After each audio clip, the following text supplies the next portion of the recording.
George, at what point do owners stop self-managing?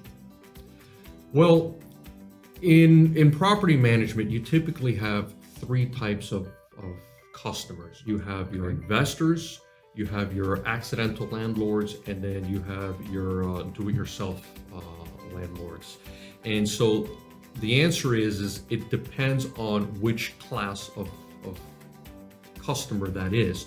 So typically the investor, they are the customers that right off the bat, they know they need property management because they know that they don't have the time or don't want to spend the time to manage that property. And they know that by handing it off to a manager that their property should work right, and then they're going to be able to maximize their investment. So typically the investor wants property management right away. The accidental landlord is typically someone who has inherited a piece of property.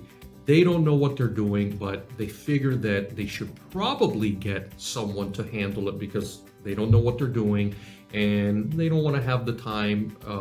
They don't want to spend the time. They don't want to fuss with it. Correct. So typically, they might start off on their own a little bit, but usually relatively quickly, they find themselves hiring a property manager. Then finally, you have the do-it-yourselfer. Now, those can sometimes be interesting because they always believe that they can do it on their own. It's no problem, I have the time, but slowly and over time, they start realizing just how much time they're investing in it and how much they don't know, because there's a lot.